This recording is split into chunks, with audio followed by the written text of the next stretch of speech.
মাদকদ্রব্য বলতে এমন বস্তুসমূহকে বোঝায় যেগুলো শরীরে প্রবেশ করলে কিছু স্নায়বিক প্রতিক্রিয়ার উদ্রেক ঘটে এবং বারবার এসব দ্রব্য গ্রহণে আগ্রহ জন্মায়।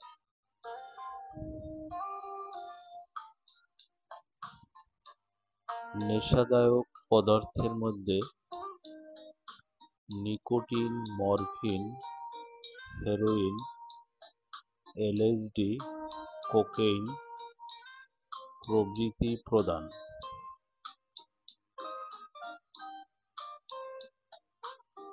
নেশাদায়ক পদার্থসমূহ স্নায়ুতন্ত্রের স্বাভাবিক কার্যকলাপ ব্যাহত করে, ফলে মানবদেহে নানা ধরনের ক্ষতিকর প্রভাব তৈরি করে, যার ফলাফল দাঁড়ায় অকাল মৃত্যু।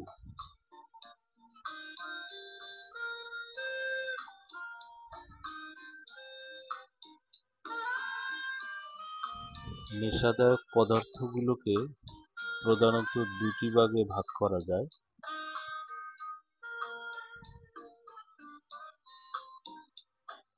অবসাদকারক, যেমন মরফিন, হেরোইন। উদ্দীপনকারক, যেমন অ্যামফেটামিন, ক্যাফেইন।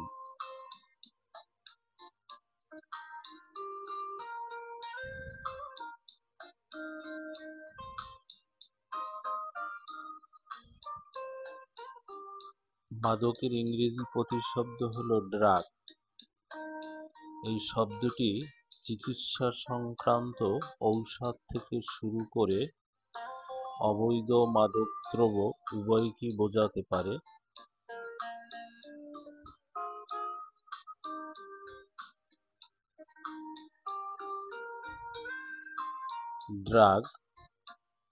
ড্রাগ একটি সাধারণ শব্দ যা যেকোনো রাসায়নিক পদার্থকে বোঝায় যা রোগের চিকিৎসা, নিরাময় বা প্রতিরোধের জন্য ব্যবহৃত হয়। এটি বৈধ ও অবৈধ উভয় ধরনের পদার্থকে বোঝাতে পারে।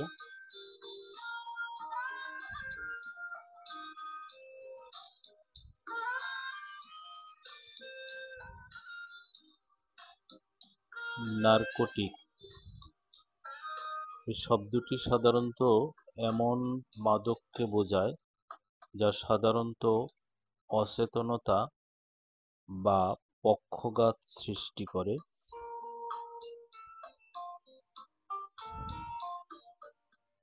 এটি গ্রিক শব্দ নার্কোসিস থেকে এসেছে, যার অর্থ অচেতন হওয়া বা অনুভূতি হারানো।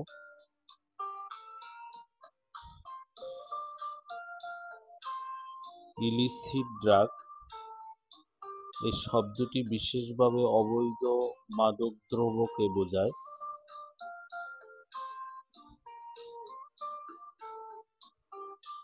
অ্যাডিকশন মাদকাসক্তি এর ইংরেজি প্রতিশব্দ হল অ্যাডিকশন।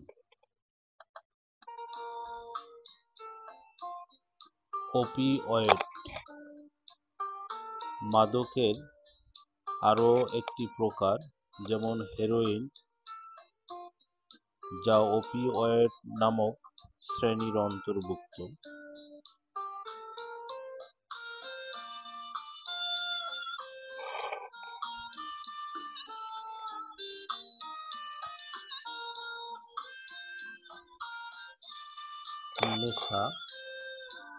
নেশা হলো এক বা একাধিক সাইকোঅ্যাক্টিভ ড্রাগ দ্বারা প্রভাবিত হওয়ার অবস্থা।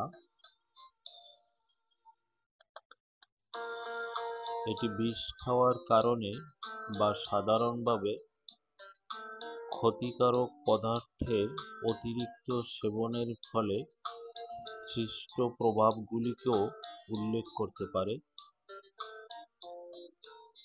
যারা খুব বেশি অ্যালকোহল পান করে তারা নেশাগ্রস্ত হয়ে পড়ে।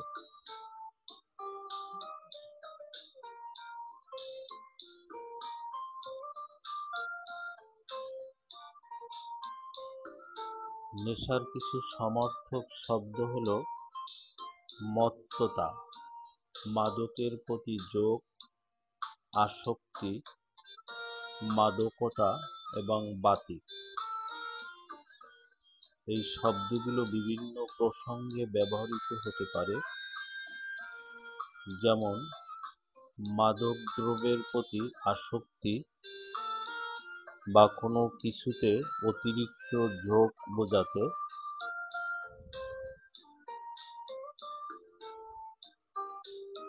মত্ততা, নেশাগ্রস্ত হওয়ার অবস্থা।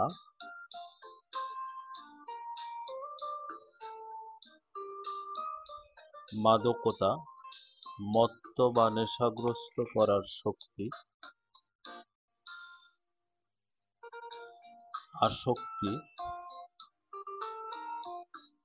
কোনো কিছুর প্রতি গভীর আকর্ষণ বা ঝোঁক যা প্রায়শই ক্ষতিকারক হতে পারে। বাতিক, কোনো নির্দিষ্ট কাজ বা শখের প্রতি অতিরিক্ত ঝোঁক, যেমন কাজের নেশা।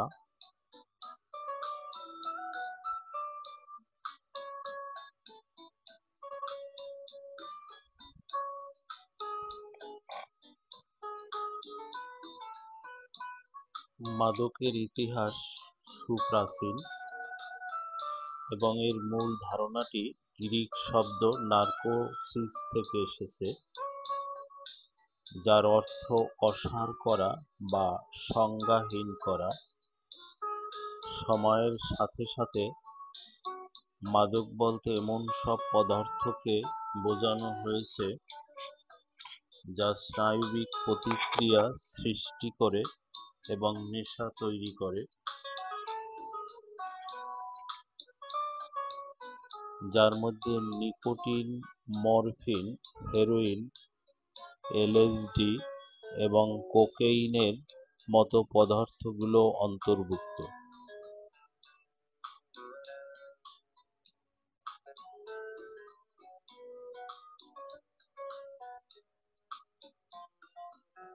মাদকের প্রাচীন ব্যবহার। প্রাচীনকাল থেকেই বিভিন্ন সংস্কৃতিতে নির্দিষ্ট কিছু গাছপালা এবং পদার্থের ব্যবহার ছিল। এগুলোর কিছু ঔষধি কাজে ব্যবহৃত হতো, আবার কিছু ধর্মীয় বা সাংস্কৃতিক অনুষ্ঠানে ব্যবহার করা হতো।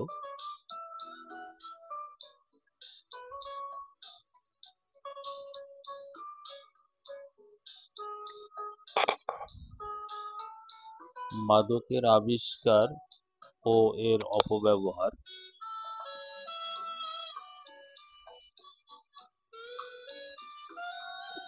19 ও 20 শতাব্দীতে আধুনিক ঔষধের বিকাশের সাথে সাথে অনেক শক্তিশালী মাদকদ্রব্য আবিষ্কৃত হয়, যেমন মরফিন ও হেরোইন। প্রথম দিকে এগুলো ব্যথানাশক হিসাবে ব্যবহৃত হলেও পরবর্তীতে এদের অপব্যবহার এবং আসক্তির মাত্রা অনেক বেড়ে যায়।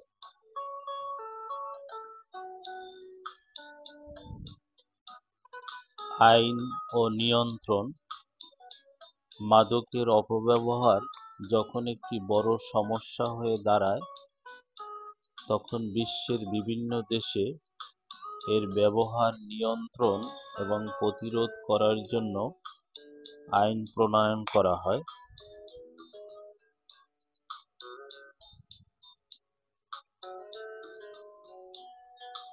আধুনিক ধারণা।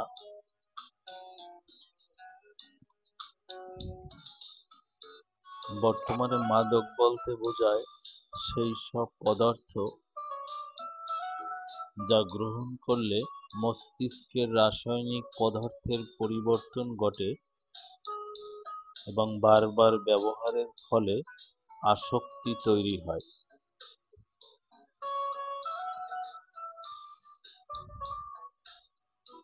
মাদকের ইতিহাস হলো এর প্রাচীন ব্যবহার থেকে শুরু করে আধুনিক যুগে এর অপব্যবহার ও নিয়ন্ত্রণের বিবর্তন।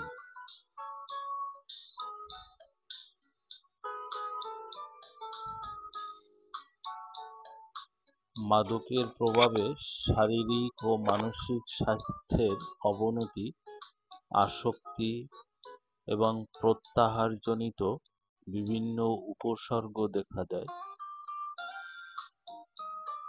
যেমন খিটখিটে মেজাজ, অবসাদ, কাঁপুনি, বমি বমি ভাব এবং ঘুমের সমস্যা। দীর্ঘমেয়াদী ব্যবহারে এটি শরীরের অঙ্গ-প্রত্যঙ্গকে ক্ষতিগ্রস্ত করে এবং সামাজিক ও আর্থিক জীবনে মারাত্মক প্রভাব ফেলে।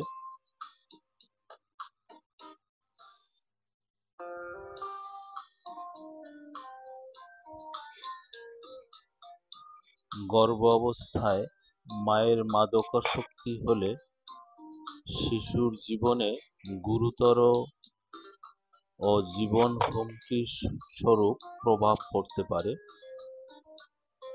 যা নিওনেটাল অ্যাসিস্ট্যান্স সিন্ড্রোম নামে পরিচিত।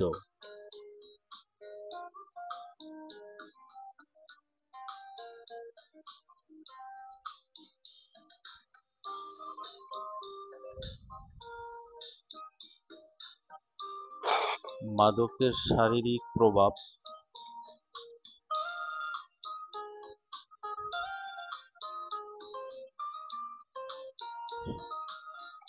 প্রত্যাহারজনিত লক্ষণ: মাদক নেওয়া বন্ধ করলে খিটখিটে মেজাজ, অবসাদ, কাঁপুনি, বমি বমি ভাব, নিদ্রাহীনতা এবং মাথা ব্যথা হতে পারে।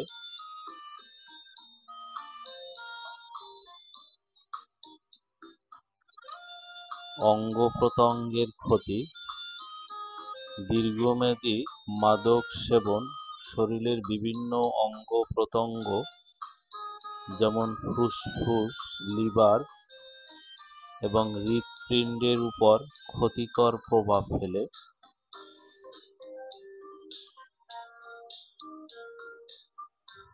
অন্যান্য সমস্যা: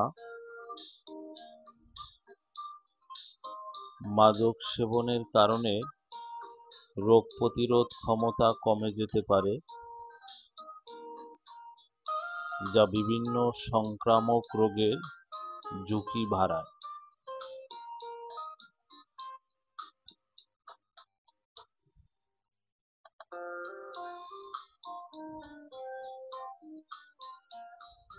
মানসিক প্রভাব: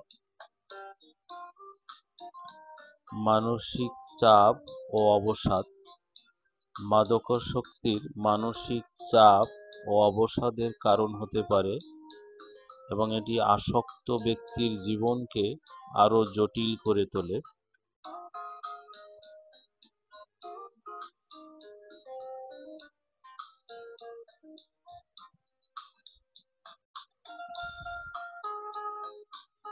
মনোযোগের অভাব: মাদক সেবনের ফলে মনোযোগের সমস্যা দেখা দেয়, যার কারণে কাজ ও পড়াশোনায় মনোযোগ ধরে রাখা কঠিন হয়ে পড়ে।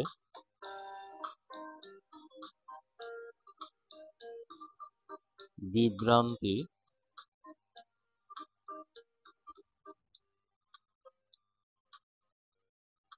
কিছু মাদক ব্যবহারের ফলে বিভ্রান্তি, হ্যালুসিনেশন এবং বাস্তবতার সাথে সম্পর্ক নষ্ট হয়ে যেতে পারে। সামাজিক ও পারিবারিক প্রভাব: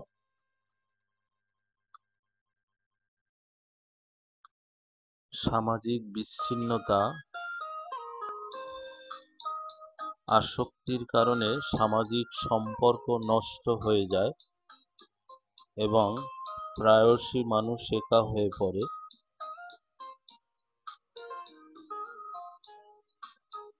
পারিবারিক কলহ, মাদকাসক্তি পরিবারে অশান্তি ও কলহের জন্ম দেয়, যা পরিবারের সদস্যদের মানসিক স্বাস্থ্যের উপরও নেতিবাচক প্রভাব ফেলে।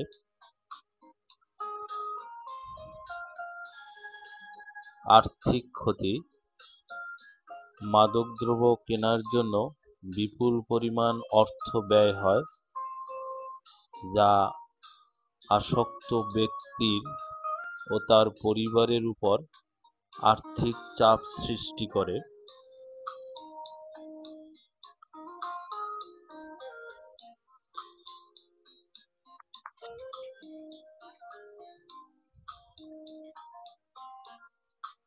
শিশুদের উপর প্রভাব, নিওনেটাল অ্যাসিস্ট্যান্স সিনড্রোম, গর্ভাবস্থায় মায়েরা মাদক সেবন করলে নবজাতকের জীবনে গুরুতর ও জীবনে হুমকিস্বরূপ প্রভাব পড়তে পারে, যা নিওনেটাল অ্যাসিস্ট্যান্স সিনড্রোম নামে পরিচিত।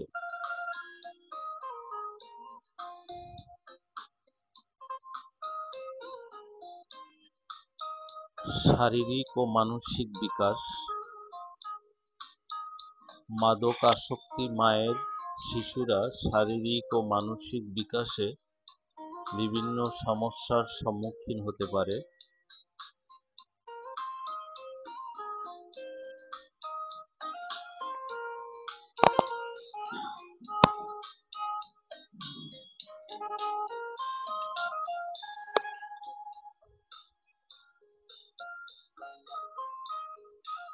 আন্তর্জাতিকভাবে মাদকের প্রভাব ব্যাপক, যা বিশ্বব্যাপী স্বাস্থ্য, অর্থনীতি ও সামাজিক স্থিতিশীলতার উপর নেতিবাচক প্রভাব ফেলে। এর মধ্যে রয়েছে মাদকাসক্তির কারণে স্বাস্থ্যগত সমস্যা, মাদক চোরাচালানের ফলে সৃষ্ট অপরাধ ও সহিংসতা এবং অর্থনৈতিক ক্ষতি।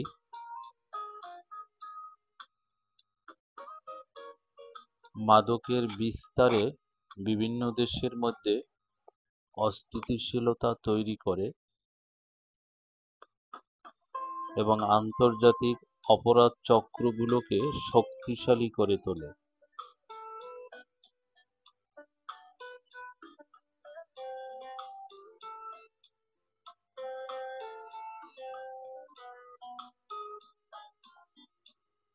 মাদক সেবনের ফলে স্বাস্থ্যগত প্রভাব,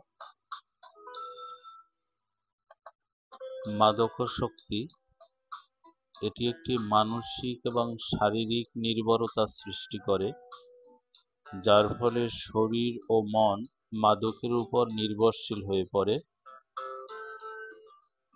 শারীরিক ও মানসিক অসুস্থতা, মাদক সেবনের ফলে বিভিন্ন ধরনের শারীরিক রোগ যেমন হৃদরোগ, লিভারের ক্ষতি এবং মানসিক স্বাস্থ্য সমস্যা যেমন বিষণ্ণতা, উদ্বেগ দেখা দেয়।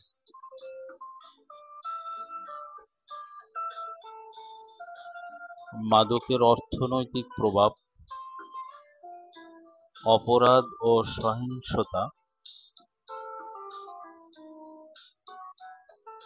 মাদক চোরাচালান ও ব্যবসার সাথে জড়িত অপরাধী চক্রগুলো সহিংসতা ও দুর্নীতিকে বাড়িয়ে তোলে। অবৈধ বাজার, মাদকের অবৈধ বাজার বিশ্ব অর্থনীতির একটি বড় অংশ জুড়ে রয়েছে, যা বৈধ অর্থনীতিকে ক্ষতিগ্রস্ত করে।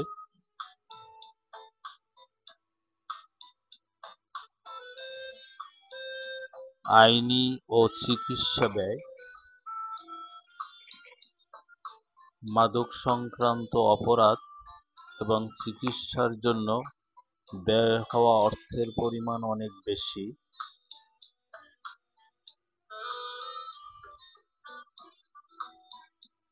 সামাজিক ও রাজনৈতিক প্রভাব,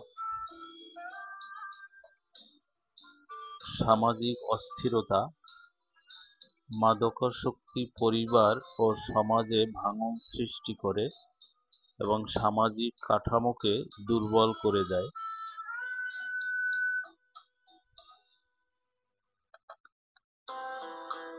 আন্তর্জাতিক সম্পর্ক,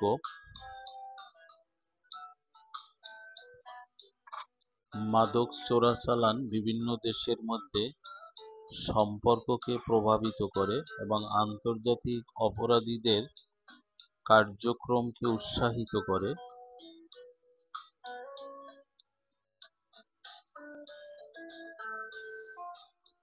এই সমস্যা মোকাবিলায় বিশ্বজুড়ে বিভিন্ন আন্তর্জাতিক সংস্থা যেমন জাতিসংঘ কাজ করছে এবং প্রতি বছর 26শে জুন আন্তর্জাতিক মাদক বিরোধী দিবস হিসাবে পালন করে।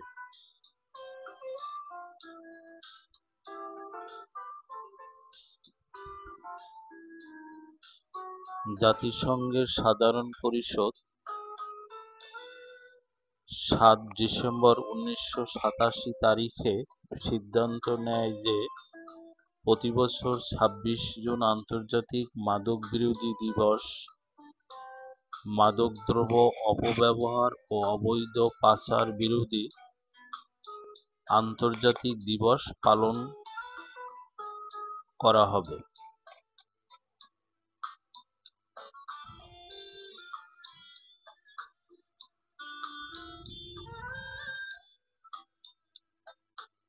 বিভিন্ন দেশের মানুষের মধ্যে মাদকদ্রব্য গ্রহণের এবং অপব্যবহার করার প্রবণতা যেভাবে বেড়েছে তা সত্যিই উদ্বেগের বিষয়।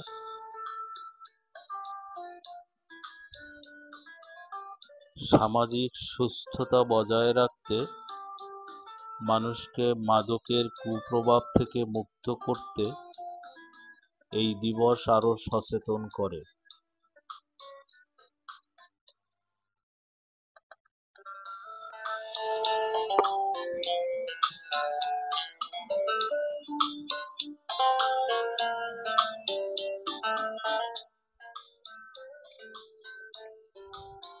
এই দিবসের মূল লক্ষ্য হল বিশ্বকে মাদকমুক্ত করে তোলা, সংশ্লিষ্ট সব পক্ষের প্রয়াস ও সহযোগিতাকে আরও নিবিড় করে তুলতে প্রতি বছর 26 জুন আন্তর্জাতিক মাদক বিরোধী দিবস উদযাপন করা হয়।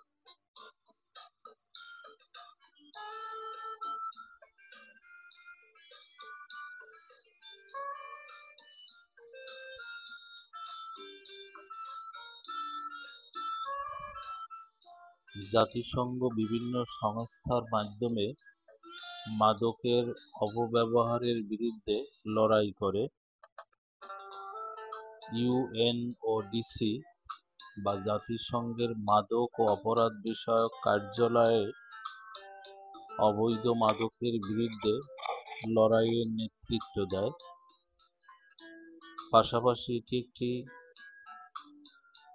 আন্তর্জাতিক অপরাধও। ইউএনওডিসি 1997 সালে গঠিত হয়েছিল এবং সারা বিশ্বে এর অফিস রয়েছে।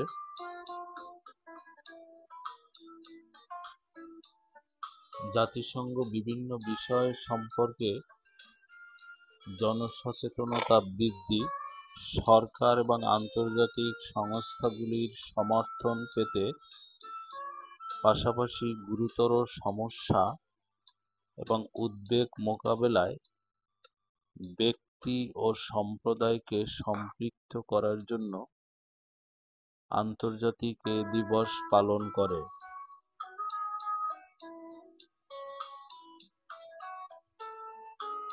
সাধারণ পরিষদ মাদক সংক্রান্ত একটি বিশেষ অধিবেশন অনুষ্ঠিত হয়েছিল। মাদকের অপব্যবহার এবং আসক্তি মানুষের জীবনে এবং সামাজিক শান্তি, উন্নয়ন এবং প্রবৃদ্ধির উপর যে মারাত্মক প্রভাব ফেলছে তা থেকে মুক্তি দেওয়ার জন্য আন্তর্জাতিক দিবসটি পালিত হয়।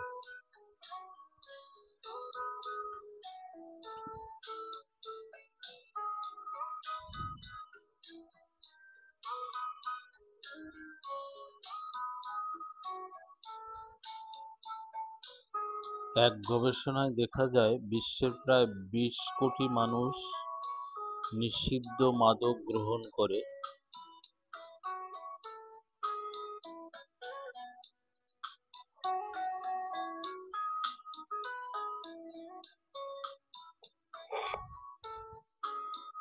ধারণা করা হচ্ছে 2009 সালে বিশ্বে প্রায় 15 কোটি থেকে 27 কোটি মানুষ নিষিদ্ধ মাদক সেবন করেছে।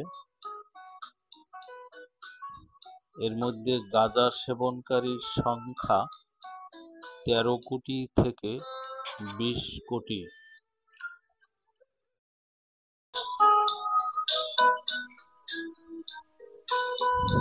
হেরোইন এবং মরফিন ও কোকেন সেবনকারীর সংখ্যা 1.5 কোটি থেকে 4 কোটির মধ্যে।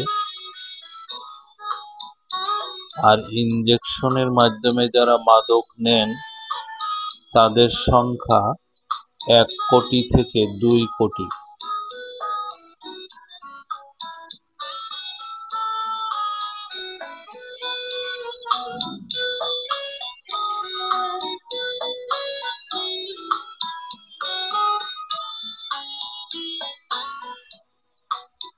মূলত ধনী দেশগুলোতেই সবচেয়ে বেশি মাদক সেবন করা হয়।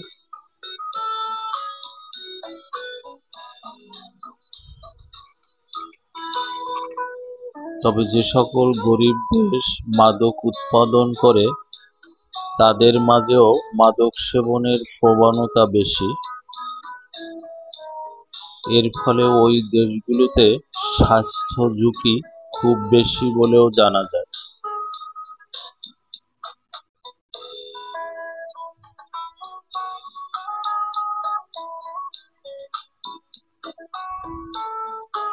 যারা নির্ভরশীলতা ও মানসিক যন্ত্রণায় ভোগেন তারা গাঁজা সেবন করেন, কিন্তু এতে তাদের কোনো উন্নতি হয় না, বরং শরীর ক্রমেই খারাপের দিকে যায়।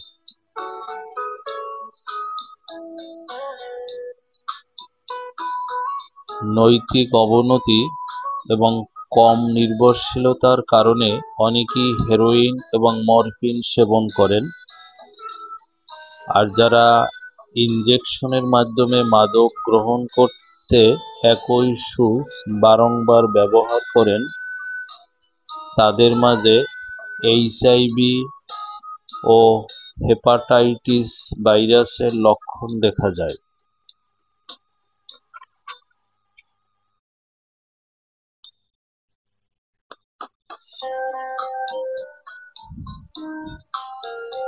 এই 3 ধরনের মাদকই মানসিক সমস্যা, সড়ক দুর্ঘটনা ও সন্ত্রাসী কর্মকাণ্ডের জন্য দায়ী।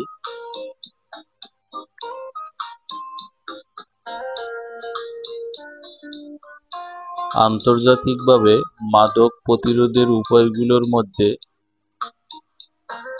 আন্তর্দেশীয় সহযোগিতা, যেমন আন্তর্জাতিক চুক্তি ও সংস্থাগুলির মাধ্যমে মাদকের চোরাচালান রোধ করা, অবৈধ মাদকের প্রবাহ নিয়ন্ত্রণে আইন প্রয়োগ করা এবং বৈধ মাদকের আমদানি রপ্তানি নিয়ন্ত্রণ করা। এর পাশাপাশি প্রতিরোধমূলক কার্যক্রম যেমন শিক্ষা, গণসচেতনতা সৃষ্টি, আসক্তদের চিকিৎসা ও পুনর্বাসন এবং আন্তর্জাতিক সংস্থাগুলোর সাথে অংশীদারিত্বের মাধ্যমে মাদকের ব্যবহার কমানো যায়।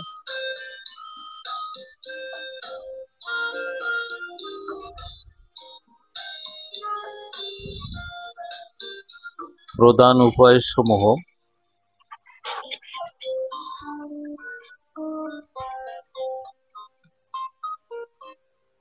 আইন ও বিচার ব্যবস্থা, আন্তর্জাতিক চুক্তি যেমন জাতিসংঘের কনভেনশন মেনে চলা এবং আইন প্রয়োগকারী সংস্থাগুলোর মধ্যে সহযোগিতা বাড়ানো। অবৈধ মাদকের উৎপাদন ও পাচার রোধে কঠোর আইনি ব্যবস্থা গ্রহণ করা। বৈধ মাদকের অপব্যবহার রোধে আমদানি, পরিবহন ও ব্যবহার নিয়ন্ত্রণে শুল্ক আরোপ ও নজরদারি নিশ্চিত করা।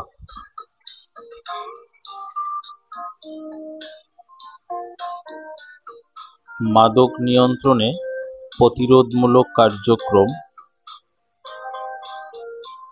পরিবার, স্কুল ও সম্প্রদায়কে যুক্ত করে প্রতিরোধমূলক কর্মসূচি তৈরি করা। মাদকের ঝুঁকি ও কুফল সম্পর্কে ব্যাপক গণসচেতনতা সৃষ্টি করা।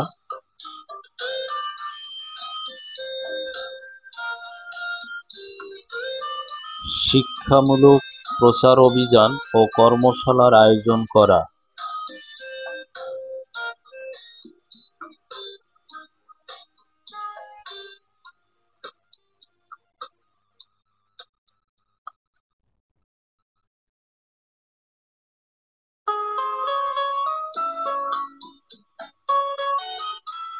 মাদক নিয়ন্ত্রণে চিকিৎসা ও পুনর্বাসন। মাদকাসক্তদের জন্য চিকিৎসার সুবিধা নিশ্চিত করা এবং তাদের সমাজে পুনর্বাসনের ব্যবস্থা করা।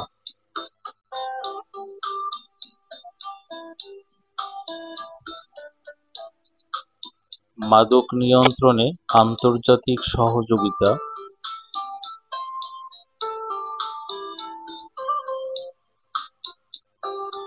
জাতিসংঘের মতো আন্তর্জাতিক সংস্থাগুলোর সাথে সমন্বয় করে মাদক বিরোধী কার্যক্রম পরিচালনা করা।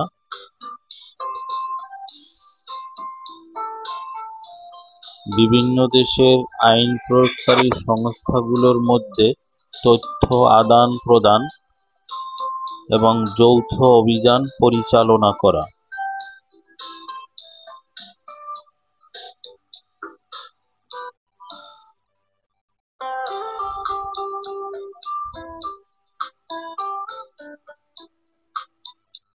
বিশ্বের মধ্যে ক্ষমতাধর রাষ্ট্র মার্কিন যুক্তরাষ্ট্রে অবৈধ মাদক ব্যবসা এবং সেখানকার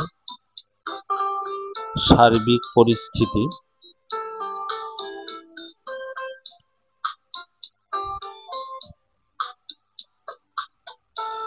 মার্কিন যুক্তরাষ্ট্রের ফেডারেল সরকার অবৈধ মাদক ব্যবসা বিরোধী, তবে রাজ্যের আইনগুলি ব্যাপকভাবে পরিবর্তিত হয়েছে এবং কিছু ক্ষেত্রে ফেডারেল আইনের সাথে সাংঘর্ষিক।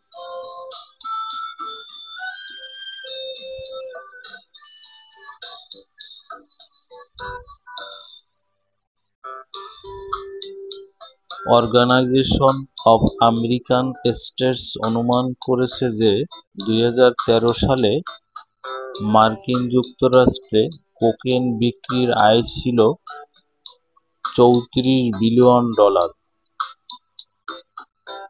জাতীয় মাদক নিয়ন্ত্রণ নীতি অফিসের অনুমান অনুসারে 2013 সালে মার্কিন যুক্তরাষ্ট্রে $100 বিলিয়ন মূল্যের অবৈধ ঔষধ বিক্রি হয়েছিল।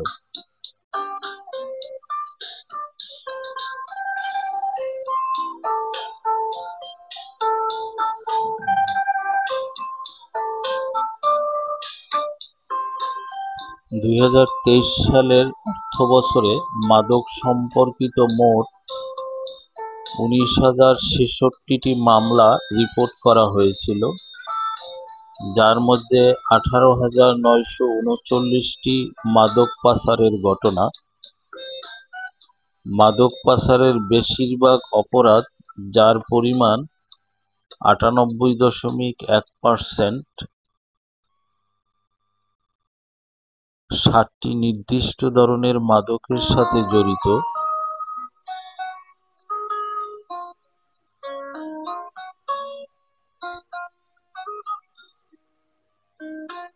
মার্কিন যুক্তরাষ্ট্রে মাদক দ্রব্য এবং মাদক আইনত বিভিন্ন শ্রেণী এবং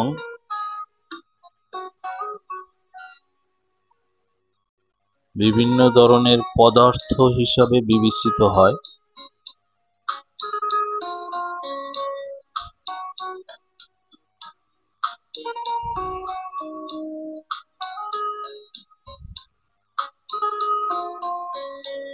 মার্কিন যুক্তরাষ্ট্রে মাদকের বিরুদ্ধে যুদ্ধ।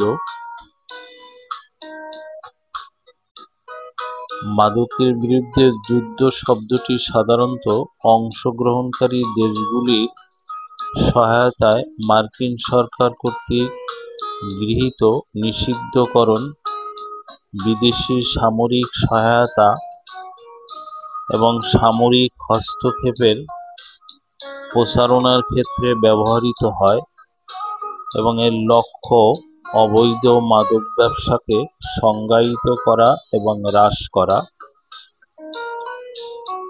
এই উদ্যোগে মার্কিন যুক্তরাষ্ট্রের মাদক নীতির একটি সেট অন্তর্ভুক্ত রয়েছে, যা অবৈধ মানসিক ঔষধের উৎপাদন, বিতরণ এবং ব্যবহারকে নিরুৎসাহিত করার উদ্দেশ্যে তৈরি করা হয়েছে।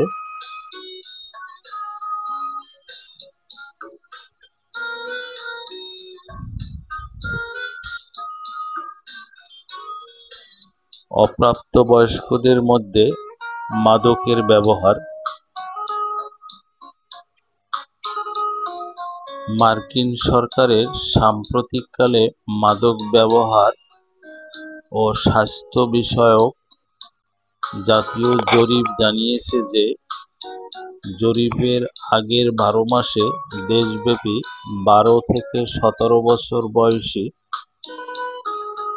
8 লক্ষ এর বেশি কিশোর কিশোরী অবৈধ ঔষধ বিক্রি করেছে।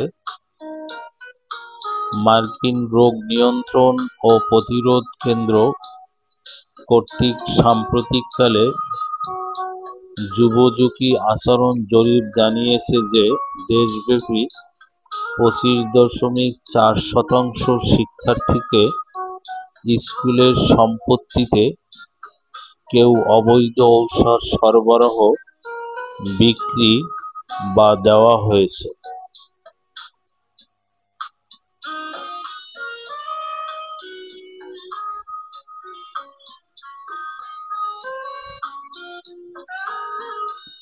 মার্কিন যুক্তরাষ্ট্রে নারীরা প্রায়শই অবৈধ মাদক ব্যবসায় জড়িত থাকে, সাধারণত প্রান্তিক নিম্ন স্তরের ভূমিকায়।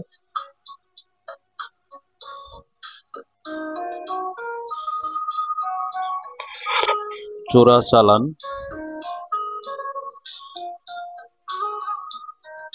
মার্কিন সীমান্ত পেরিয়ে মাদক পাচার বিভিন্ন উপায়ে করা যেতে পারে।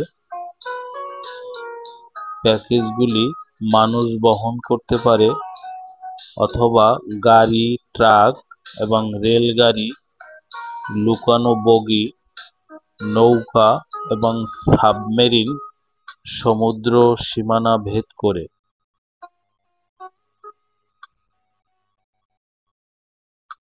ড্রোনগুলির উপর দিয়ে যায় এবং চোরাচালানের স্বাভাবিক পথের নিচ দিয়ে সুড়ঙ্গগুলি চলে যায়।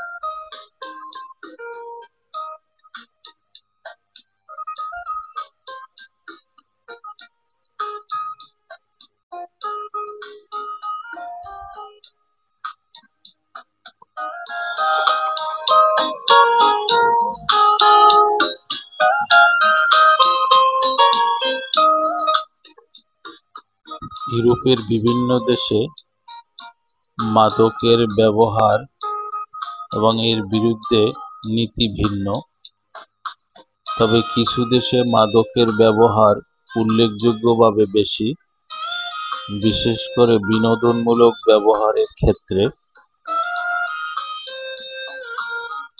পর্তুগালের মতো কিছু দেশ মাদকের ব্যবহারকে অপরাধ মুক্ত করে জনস্বাস্থ্যকে অগ্রাধিকার দিয়েছে, যেখানে মাদকাসক্তিকে একটি স্বাস্থ্যগত সমস্যা হিসেবে দেখা হয়।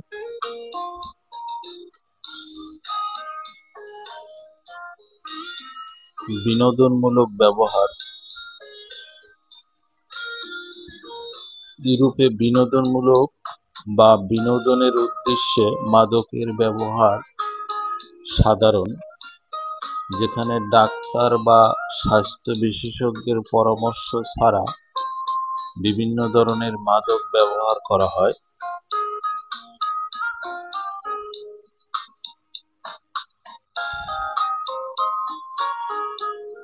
আইনি ও নীতিগত বৈচিত্র্য। ইউরোপের দেশগুলোতে মাদক সংক্রান্ত আইনের মধ্যে বড় পার্থক্য রয়েছে।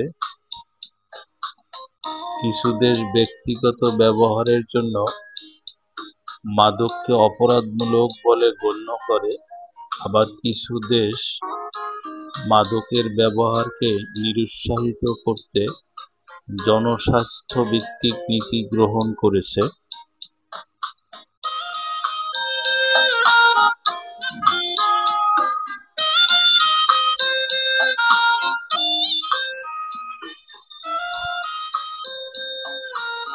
জনস্বাস্থ্য ভিত্তিক নীতি। পর্তুগালের মতো কিছু দেশ মাদকের ব্যবহারকে অপরাধ মুক্ত করে জনস্বাস্থ্যকে অগ্রাধিকার দিয়েছে।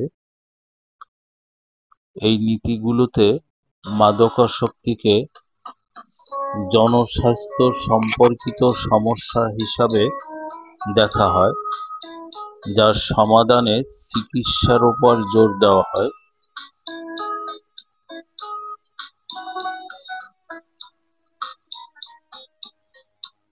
মাদকাসক্তি এবং জনস্বাস্থ্য।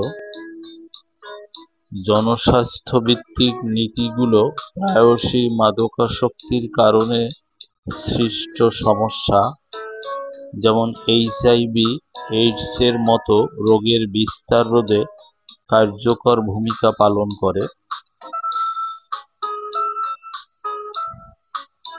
1950-এর দশকের শেষের দিকে এবং 1960-এর দশকের গোড়ার দিকে মার্কিন যুক্তরাষ্ট্র এবং ইউরোপে কোকেন, গাঁজা এবং অন্যান্য মাদকের চাহিদা নাটকীয়ভাবে বৃদ্ধির সাথে সাথে পশ্চিম আফ্রিকায় মাদক ব্যবসা দ্রুত প্রসারিত হয়।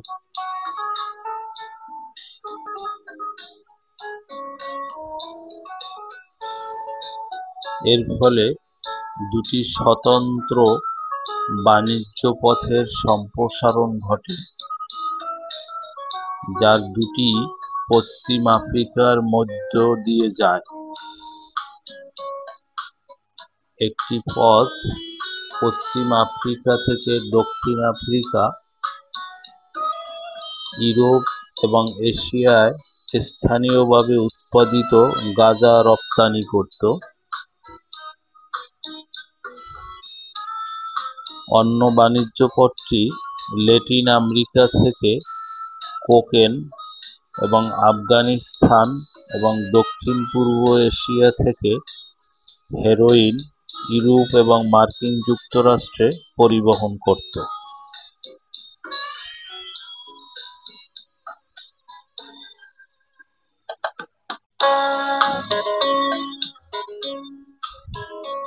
এই উভয় পথই মাদক পাচারকারীরা ঔপনিবেশিক সময়ে মালিয়ান এবং বার্বার ব্যবসায়ীদের দ্বারা তৈরি বাণিজ্য নেটওয়ার্কের সুযোগ নিয়ে এই অঞ্চলের মধ্য দিয়ে মাদক পরিবহন করত।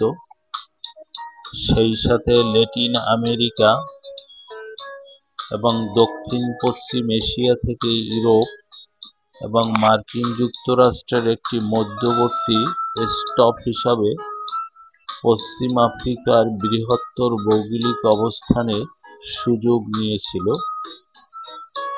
এর আংশিক কারণ ছিল পশ্চিম আফ্রিকার খারাপভাবে পুলিশি সীমান্ত, স্থানীয় দুর্নীতি এবং অর্থনৈতিক বৈষম্য।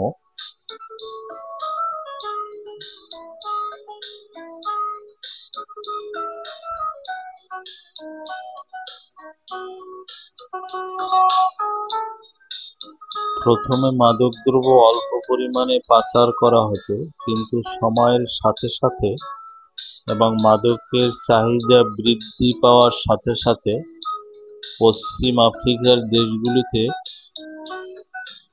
বিশেষ করে নাইজেরিয়া, গানা এবং গিনি বিসাউ 135 থেকে 200 টন পর্যন্ত কোকেন বোঝার দায়িত্ব দেওয়া হয়েছিল।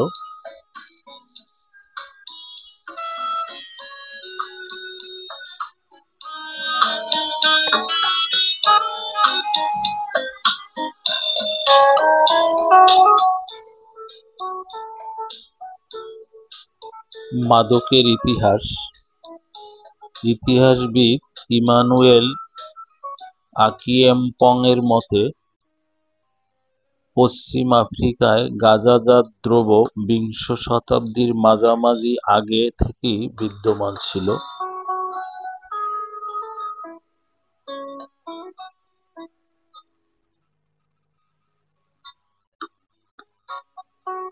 1934 সালে ঔপনিবেশিক কর্তৃপক্ষ ক্যালাবার এবং নাইজেরিয়ার অন্যান্য স্থানে কোকা গাছের চাষ পরীক্ষা করছিল। 1950-এর দশকের মাঝামাঝি সময়ে পুলিশ কিছু নাইজেরিয়ান কৃষককে অল্প পরিমাণে গাঁজা চাষ এবং বিক্রি করার জন্য গ্রেপ্তার করেছিল, যা ইউরোপ এবং মার্কিন যুক্তরাষ্ট্রে পাঠানো হচ্ছিল। যখন এটি চলছিল, তখন নাইজেরিয়ান গাঁজা ধূমপায়ীরা দক্ষিণ আফ্রিকান এবং বেলজিয়ান কঙ্গো ডিলারদের কাছ থেকে কিছু আমদানি করা গাঁজা কিনছিল।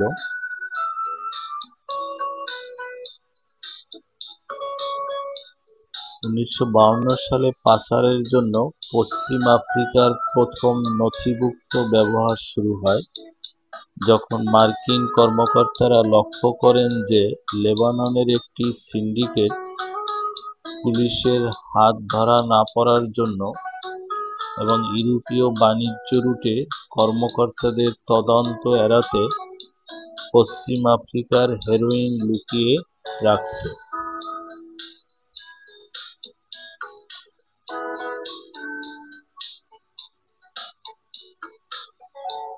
মাদক চোরাচালানের প্রধান ট্রানজিট পয়েন্ট হিসাবে পশ্চিম আফ্রিকার উত্থান শুরু হয় 1960 সালের দিকে,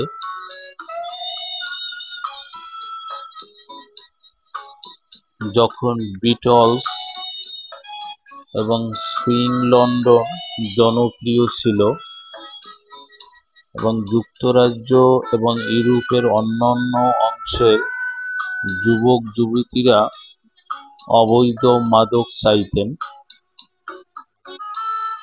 গাঁজার চাহিদা বিশেষভাবে বেশি ছিল এবং সেই সময়ের প্রতিবেদনে বলা হয়েছিল যে পশ্চিম আফ্রিকায় উৎপাদিত গাঁজা নাইজেরিয়া থেকে ইউরোপে প্রচুর পরিমাণে রপ্তানি করা হচ্ছিল। মাদক ব্যবসা একটি সমস্যা হয়ে ওঠে এবং নাইজেরিয়ান সরকার একটি ডিক্রি জারি করে যে গাঁজা রপ্তানিতে দোষী সাব্যস্ত হলে যে কেউ 10 বছরের কারাদণ্ড পাবে।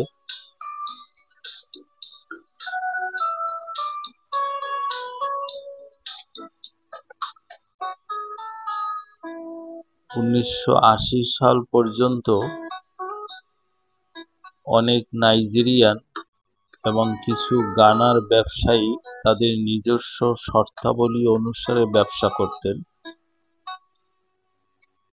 ডিলাররা ল্যাটিন আমেরিকা এবং এশিয়ার মতো জায়গায় যেত এবং অনেক ছোট প্যাকেজের মাদক, সাধারণত কোকেন বা হেরোইন, কিনেছিল এবং তারপর কুরিয়ারদের তাদের সম্পত্তি বিক্রি করতে বাধ্য করত।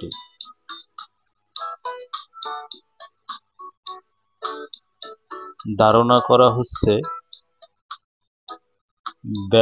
ব্যাপক মাদক রপ্তানির সূত্রপাত ঘটেছিল পশ্চিম আফ্রিকার সেই সব ছাত্রদের মাধ্যমে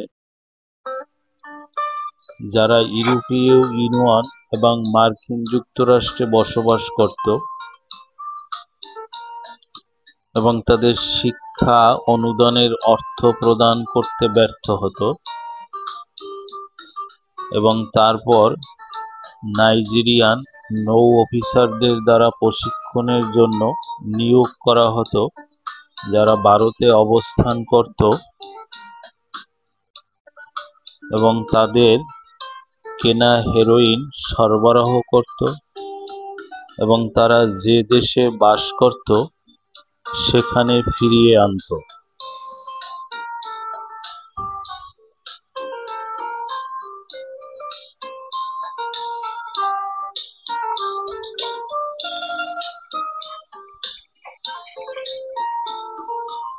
(1982) সালের পর আমেরিকা এবং ইউরোপ তাদের দেশে নাইজেরিয়ান মাদক ব্যবসায়ীদের সংখ্যা বৃদ্ধি লক্ষ্য করে।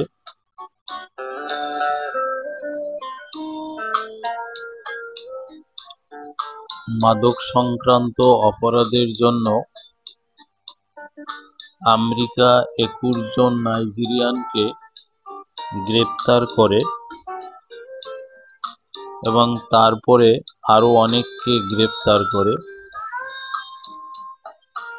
ইউরোপে পশ্চিম জার্মান স্বরাষ্ট্র মন্ত্রণালয়ের একজন কর্মকর্তা পরের বছর বলেছিলেন, জার্মানির হামবুর্গ পশ্চিম আফ্রিকা থেকে প্রচুর পরিমাণ মাদক আমদানি করছে, যার মধ্যে 1.5 টন রহস্যময় মাদক, সম্ভবত গাঁজা, গানা থেকেও এসেছে।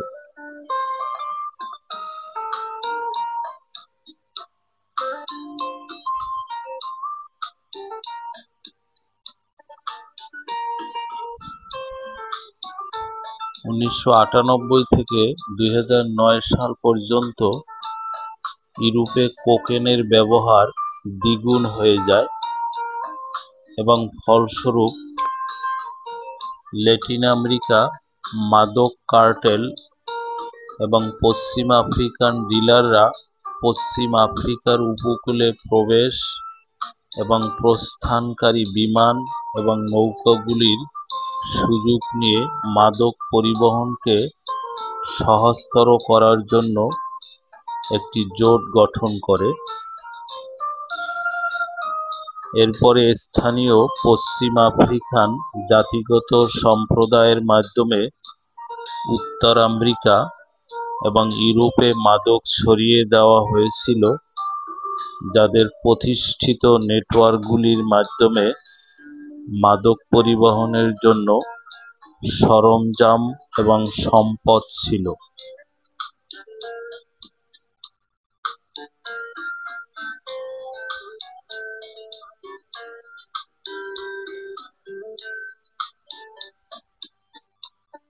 বিভিন্ন অঞ্চল এবং জনসংখ্যার উপর নির্ভর করে অবৈধ ঔষধের অভ্যন্তরীণ চাহিদা পরিবর্তিত হয়। গাঁজা এবং গাঁজা থেকে তৈরি পানীয়, অকটেশির মতো সস্তা পদার্থের ব্যবহার শ্রমিক শ্রেণী এবং দরিদ্র জনগোষ্ঠীর উপর ব্যাপকভাবে নির্ভর করে।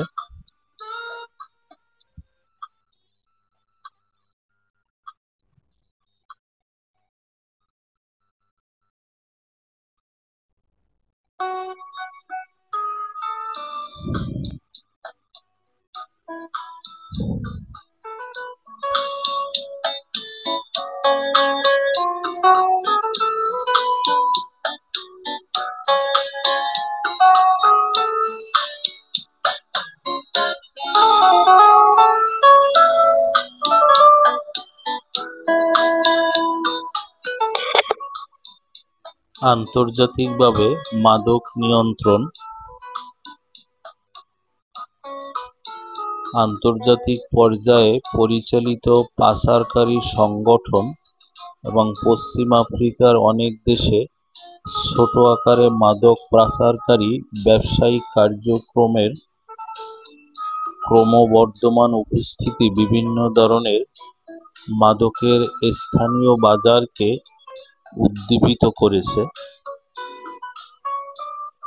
সাম্প্রতিক বছরগুলিতে আমদানি করা কোকেন এবং হেরোইনের স্থানীয় বাণিজ্য আকাশচুম্বী হয়েছে এবং কিছু দেশে প্রায় প্রতিটি শহরে মাদকের অপব্যবহার ছড়িয়ে পড়েছে। গত শতাব্দীতে গাঁজা প্রাথমিকভাবে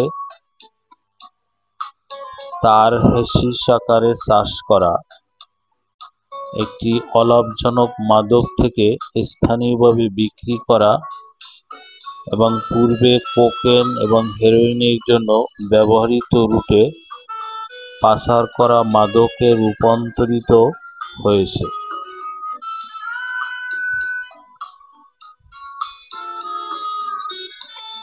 অতীতে আন্তর্জাতিক সংস্থা এবং সরকারি ও বেসরকারি গোষ্ঠীগুলি লক্ষ্যবস্তুতে মাদক পাচারের বিরুদ্ধে নিয়ন্ত্রণ ব্যবস্থা প্রতিষ্ঠা করেছিল।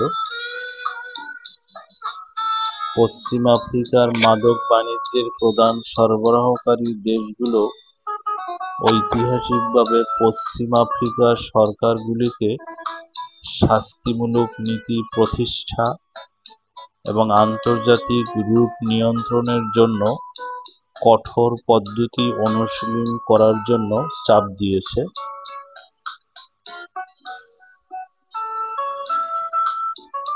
মাদক পাচার এবং অর্থনৈতিক ও রাজনৈতিক কার্যকলাপের মধ্যে আরও সূক্ষ্ম সংযোগের পরিবর্তে গ্রেপ্তারের সংখ্যা বা জব্দ করা মাদকের পরিমাণের উপর দৃষ্টি নিবদ্ধ করেছে।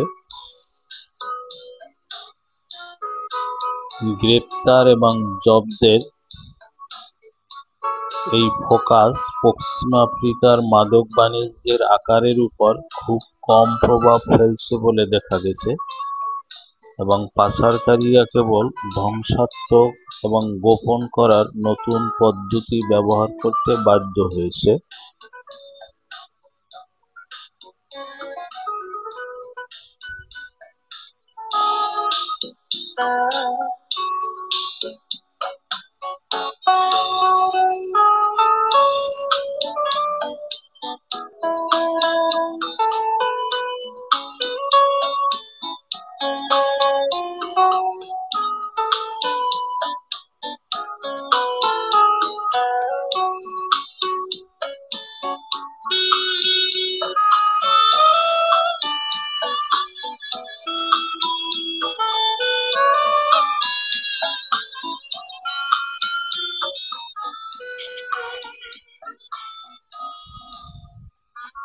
মাদক নিয়ন্ত্রণের কিছু উল্লেখযোগ্য দিক: মাদক বিরোধী কঠোর আইন, আরব দেশগুলোতে মাদক সংক্রান্ত আইন অত্যন্ত কঠোর। ব্যক্তিগত ব্যবহারেও শাস্তি, মাদক গ্রহণ বা বহন করার মতো ব্যক্তিগত অপরাধের জন্য শাস্তি দেওয়া হয়। কঠোর শাস্তি অপরাধের মাত্রার উপর নির্ভর করে কারাদণ্ড এবং বেত্রাঘাতের মতো শারীরিক শাস্তি দেওয়া হতে পারে।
সৌদি আরব দেশে গাঁজার ব্যবহার এবং মজুত রাখা কঠোরভাবে বেআইনি। যেকোনো ধরনের বিনোদনমূলক কাজে মাদকের ব্যক্তিগত ব্যবহার এবং দখলে রাখার দায়ে ধরা পড়লে বেশিরভাগ সময় কারাদণ্ডে দণ্ডনীয় হয়।